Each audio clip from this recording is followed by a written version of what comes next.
नमस्कार दोस्तों, कैसे हैं आप लोग। नाइस कंप्यूटर एजुकेशन फिर से आपकी सेवा में हाजिर है, nice computer education YouTube channel के साथ।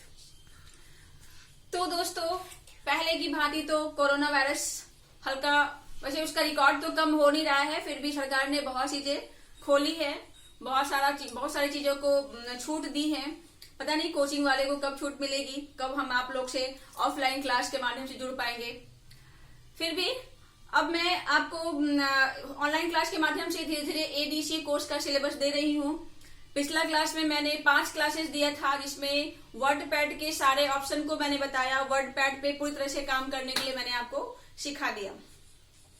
अब मैं इसी ऑनलाइन क्लास को आगे बढ़ाते हुए आगे के टॉपिक पे आऊंगी। आज का जो विशेष टॉपिक है वो हमारा है माइक्रोसॉफ्ट ऑफिस का एक्सेल। माइक्रोसॉफ्ट एक्सेल का क्लास दोस्तों बहुत ही यूजफुल है, बहुत ही इम्पोर्टेंट है। अगर आप एक्सेल के बारे में अच्छे से जानकारी लेते हैं तो आप एक अच्छा डाटा ऑपरेटर बन सकते हैं। कहीं भी किसी फील्ड में, कंप्यूटर के फील्ड में आप अच्छे से काम कर सकते हैं। अब मैं एक्सेल के इंट्रोडक्शन के बारे में बताऊंगी, आप देखिए और समझने की कोशिश कीजिए। कोई परेशानी आए, प्रॉब्लम आए तो हमें कमेंट बॉक्स में लिखिए और ध्यान दीजिए। तो बच्चों, आज मैं आपको माइक्रोसॉफ्ट एक्सेल के बारे में बताने जा रही हूँ। आप ध्यान से देखिए, माइक्रोसॉफ्ट एक्सेल माइक्रोसॉफ्ट ऑफिस का ही एक पार्ट है। माइक्रोसॉफ्ट ऑफिस का सबसे इम्पोर्टेंट पार्ट है, इम्पोर्टेंट पैकेज है, जिसमें आप हर प्रकार के कामों को सीख सकते हैं, जैसे कि डॉक्यूमेंटेशन का काम, डाटा एंट्री का काम और कैलकुलेशन का काम। तो माइक्रोसॉफ्ट एक्सेल को सबसे पहले हम देखते हैं कि स्टार्ट कैसे करते हैं।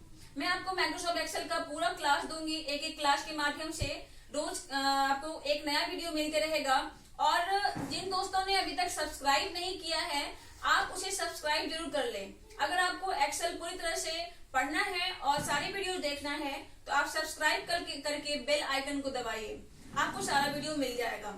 अब मैं एक्सेल के बारे में बताने जा रही हूँ। माइक्रोसॉफ्ट एक्सेल पहले खुलता कैसे है इसके बारे में देखते हैं। तो बच्चों, आप जानते हैं कि माइक्रोसॉफ्ट एक्सेल माइक्रोसॉफ्ट ऑफिस का ही एक पार्ट है, तो आपको माइक्रोसॉफ्ट ऑफिस पैकेज में ही ये प्रोग्राम मिलेगा। आप देखिए, स्टार्ट पे मैंने क्लिक किया तो यहाँ मिलता है हमें ऑल प्रोग्राम। ऑल प्रोग्राम के अंदर में आपको इस लिस्ट में मिलेगा माइक्रोसॉफ्ट ऑफिस। अगर इस लिस्ट में आपको नहीं शो कर रहा हो तो कोई बात नहीं, आप ये जो सर्च आइकन है इसमें भी आप अपना एप्लीकेशन का नाम लिख सकते हैं। जैसे मैंने लिखा एक्सेल, देख लीजिए एक्सेल। जैसे ही एक्सेल लिखा तो एक्सेल का जो एप्लीकेशन है वो खुल गया। 2013 वर्जन मैं आपको बता रही हूँ।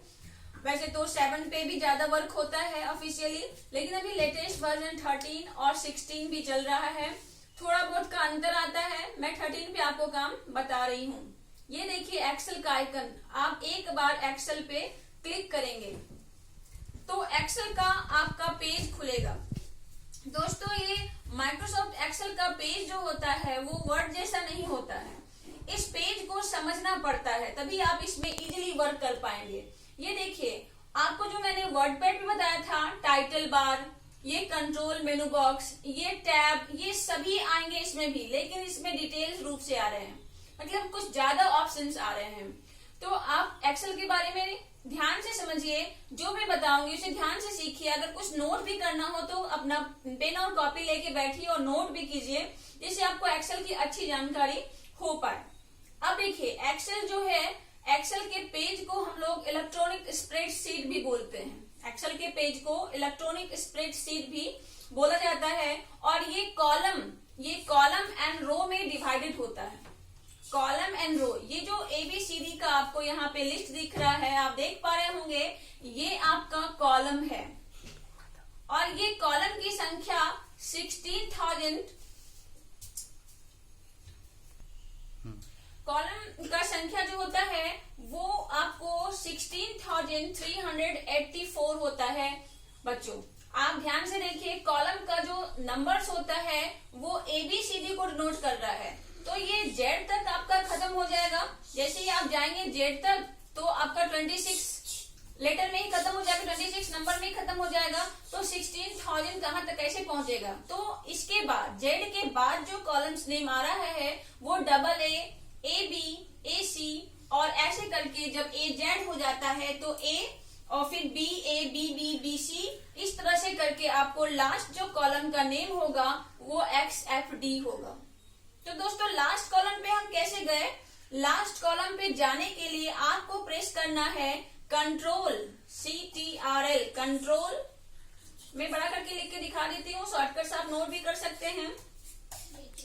CTRL यानी control plus right arrow, right arrow. Okay, ये देखिए कंट्रोल प्लस राइट एरो आप प्रेस करेंगे तो आप लास्ट कॉलम के नेम पे चले जाएंगे।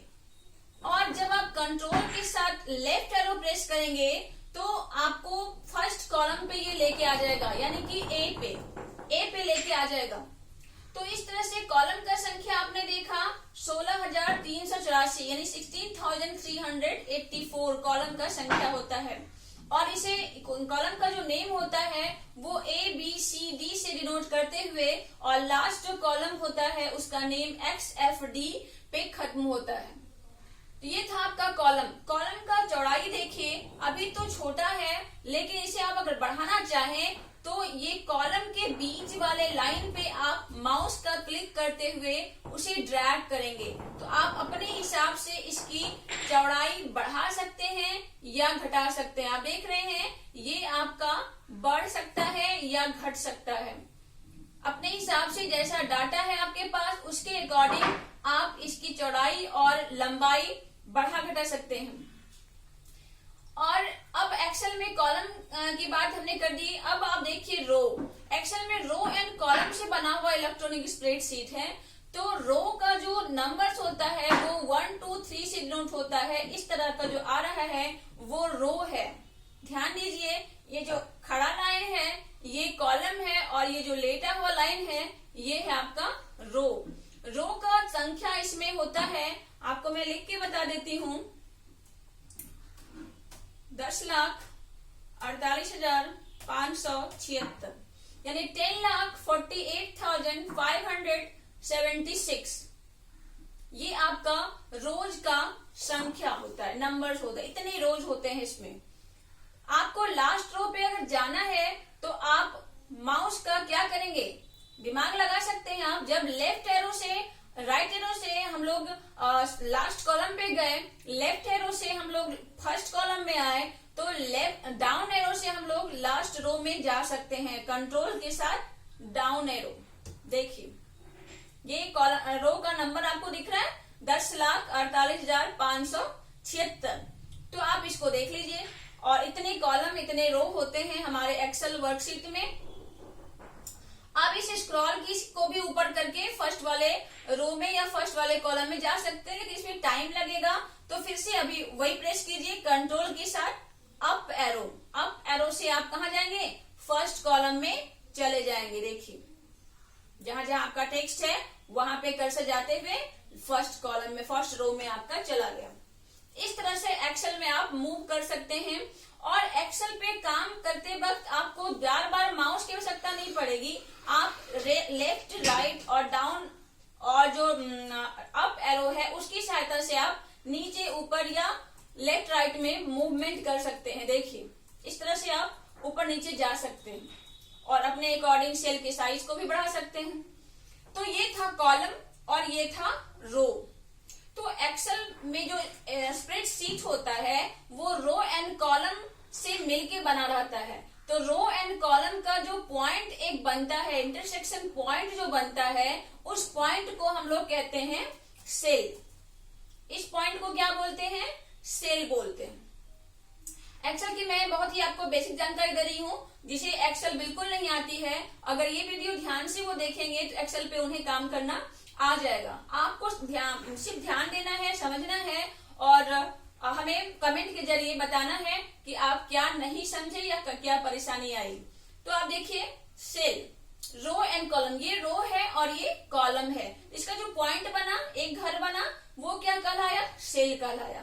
तो इसका एक एड्रेस भी डिनोट हो जाता है। यहाँ देखिए ये एक बॉक्स नेम बॉक्स कहलाता है जिसमें इसका एड्रेस डिनोट होता है। इसका एड्रेस क्या दिख रहा है, A1। तो इस तरह एड्रेस आपका किसी भी सेल में आप जब जाओगे तो इसका एड्रेस आपका चेंज हो जाएगा। अब देखो इसका एड्रेस G5 हो गया, ठीक है। तो अब आप कॉलम समझ गए, रो समझ गए, सेल समझ गए। तो सेल की संख्या क्या होगी दोस्तों, जान सकते हैं? कुछ नहीं, ये और ये दोनों क्या होगा, मल्टीप्लाई हो जाएगा, तो आपका ये सेल बन जाएगा। तो ये रो एंड कॉलम का जो मल्टीप्लाई आंसर आएगा, मल्टीप्लाई करके जो आंसर आएगा वो इसका सेल का नंबर हो जाएगा। आप देखना चाहते हैं तो मैं दिखाती हूँ आपको। इसमें मल्टीप्लाई करना भी बहुत आसान है। आपको लग रहा होगा कितने बड़े बड़े नंबर को मल्टीप्लाई कैसे करेंगे, कितना टाइम लग जाएगा, तो नहीं, आप एक्सेल पढ़ रहे हैं और एक्सेल में बड़े से बड़े मल्टीप्लाई या बड़े से बड़ी कैलकुलेशन को आप मिनटों में कर सकते हैं। बस आपको देना है साइन इज इक्वल टू, आपको क्या देना है, इज इक्वल टू, और शुरू करना है ब्रैकेट। और हमने जैसे बताया कि हर सेल का एक एड्रेस होता है, तो इस सेल का भी एक एड्रेस होगा। ये किस कॉलम में है, C में, किस रो में है, 5 में। तो यहाँ पे मैं C5 लिख सकती हूँ या फिर इस पे क्लिक भी कर सकते हैं। जैसे ही मैंने क्लिक किया तो इसका एड्रेस ऑलरेडी ले लिया। आप देख सकते हैं C5 दिख रहा है आपको। और यहाँ पे मल्टीप्लाई का साइन दीजिए, जो कीबोर्ड में स्टार का साइन होता है वो आपका होता है मल्टीप्लाई। मल्टीप्लाई का साइन दिया और यहाँ पे रो का जो नंबर है, मतलब रो का जो सेल एड्रेस है, उस पे मैंने क्लिक किया। C9 देख सकते हैं, C कॉलम में और 9 इसका रो। तो इसका कॉलम का नेम क्या हो गया, इसके सेल का नेम क्या हो गया, C9, और ब्रैकेट बंद कीजिए, एंटर मारिए। देखिए ये आपका सेल का नंबर्स निकल गया। कितने सेल होते हैं, अगर कोई पूछे कि how many cells in Excel worksheet, then आप कह सकते हैं ये नंबर। ओके, तो मैंने अभी एक्सेल के इंट्रोडक्शन में आपको बताया, रोज बताया, रो कितने होते हैं, कॉलम बताया, सेल का एड्रेस बताया, सेल की चौड़ाई बढ़ाना घटाना बताया, रो की भी ऊंचाई आप अपने हिसाब से ऐसे बढ़ा घटा सकते हैं। उसके बाद अब मैं आपको सीट के बारे में बता रही हूँ। सीट, वर्कशीट, आप जानते हैं एक्सेल के पेज को ही वर्कशीट कहा जाता है। एक्सेल के पेज को वर्कशीट, यानी कि पूरे फाइल को, एक्सेल के पूरे फाइल को वर्कबुक बोलते हैं और उसके अंदर जो पेजेस होता है उसे वर्कशीट बोलते हैं। अब बाय डिफॉल्ट 2013 वर्जन में हमें एक सीट मिल रहा है।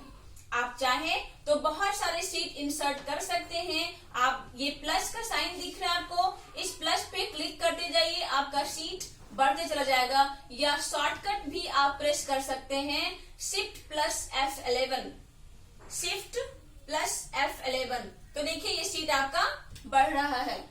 तो जितना भी आप बढ़ाना चाहें सीट बढ़ सकता है, लेकिन ये सीट कहां तक बढ़ेगा, आपके पास जो कॉलम की संख्या है 16,384, तो आप लास्ट यहीं तक जा सकते हैं, XFD तक ही आप लास्ट कॉलम को बढ़ा के ले जा सकते हैं। उसके बाद इसका कैपेसिटी नहीं है, उसके बाद आपका ये सीट नहीं बढ़ेगा।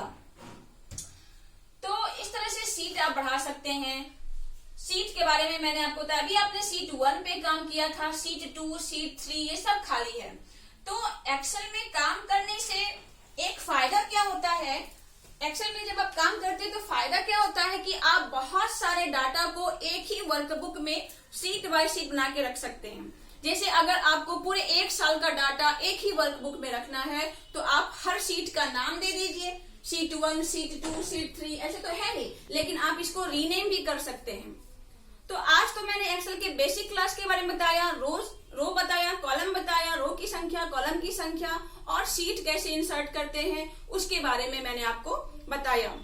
अगले क्लास में सीट को रीनेम कैसे करते हैं, सीट का कलर कैसे चेंज कर सकते हैं और भी तरीके से एक्स्ट्रा सीट कैसे इंसर्ट करेंगे, एक साथ बहुत सारे सेल को कैसे हम लोग छोटा करेंगे या बड़ा करेंगे, इन सब चीजों के बारे में आपको बताएंगे अगले क्लास में।